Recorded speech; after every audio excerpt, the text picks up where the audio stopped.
Veći deo bendova koji su svirali tokom 90-ih je svirao na turneji Izađi na crtu, koja je bila finansijski zatvorena, pokrivena, a oni su svi svirali za onako solidne honorare i imali su priliku da sviraju u puno gradova i da ih ljudi vide. To je bila kooperacija između Otpora, B92, nekih stranih fondacija i celu turneju smo osmislili Dragan Ambrozić i ja i napisali projekat. Dragan napisao projekat, ja tehnički je osmislio i kada sam to sklapao, niko nije verovao da to na osnovu mojih priča rekao, ma daj, nemoj da lupaš, to ne može da se napravi kod nas. Ja sam zvao i rekao sam kao, mi ćemo da sviramo, ništa nam ne treba, nikakva kinta nam ne treba, dajte nam ono kao put i klopu, idemo sviramo u svakom gradu.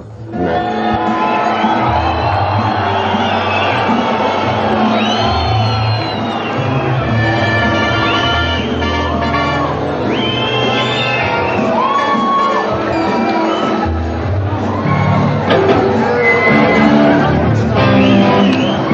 Pazi, kao i uvek, kao i na svakom mestu, uvek je na prvom mestu samo jedna stvar, a to je raspoloženje! Da li smo mi za raspoloženje večeras ovde? Čak je bilo u nekim situacijama, baš na toj turneji je bilo nekih komentara tipa vi ste strani plaćenici, ono, i onda ja uzem neku Coca-Colu ili nešto i onda tom nekom kažem, vidiš ti ovu Coca-Colu? Ja sam to dobio džabe, zato što sam strani plaćenik. Vidiš kako lepo biti strani plaćenik, a sad će idem posle da pojedem pljeskavicu, znaš, a ti idi pa kopaj po kontejneru i crkni glada, baš vidi, ja sam strani plaćenik, može mi se, da.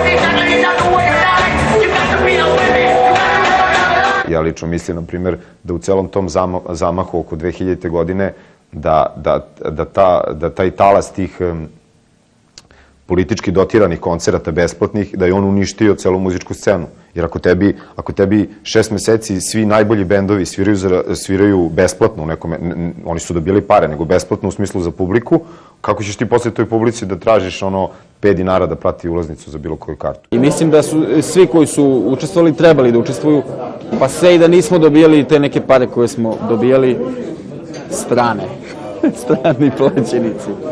Jer je stvarno to bio moment ono ili, znaš. Ne znam za tebe, ali meni tad stvarno bilo jasno da je gotov.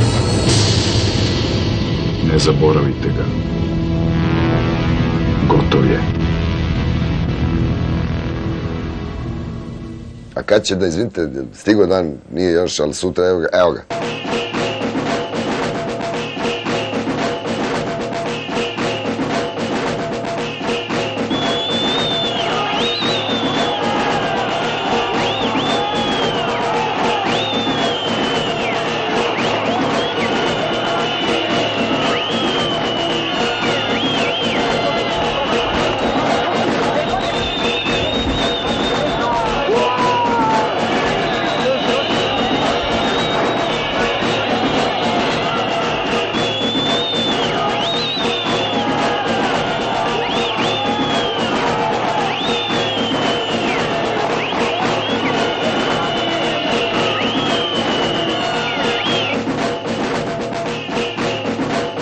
Želim da zahvalim svima koji su mi ukazali poverenje i na ovim izborima za mene glasali, ali da se zahvalim i svima koji za mene nisu glasali, jer su mi sa duše skinuli jedan veliki teret odgovornosti koju nosim već punih 10 godina.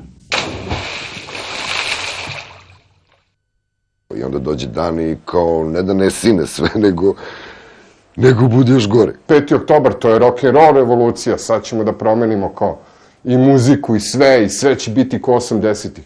Malo sutra. 5. oktobar ima elemente rock'n'rolla, ali nije to baš rock'n'roll revolucija, iako 6. oktobra bih možda to čak i rekao. Mi svi koji smo očekivali svih tih 10 godina da su nas zapravo vodili urbani ljudi.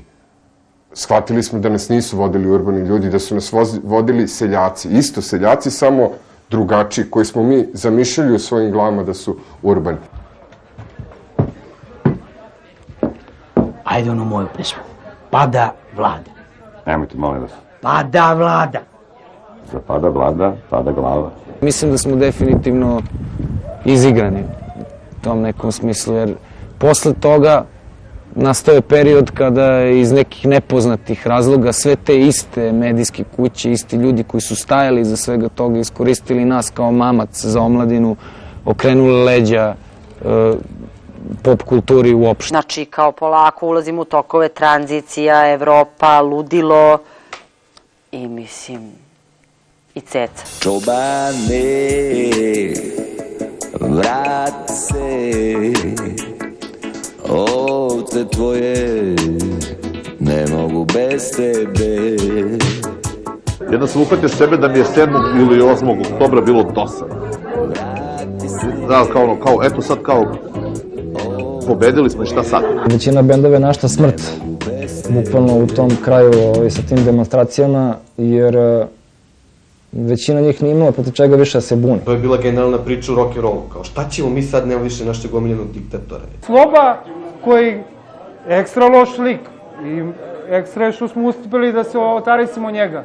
A negde je on nama davao rufo gdje mi možemo da prođemo. Te sam da kažem da je rock'n'roll i tadašnja scena podržala promene i da je to mnogo značilo tada. Znači, onog trenutka kad se sve kao desilo, uslovi za sviranje su još teže. Ko je to fora PDV 20% da bend? Ministre, molim te, znam te još od školice kad kupio si forice, a sad si na konju, zadužen za bočice. Ljudi sa kojima smo mi demonstrirali i zbog kojih smo demonstrirali i za koje smo htjeli da glasamo i glasali, oni su tada propagirali jednu drugu vrstu muzike, jednu borbu protiv kiča, šunda, svega što je tako onako jeftino i loše.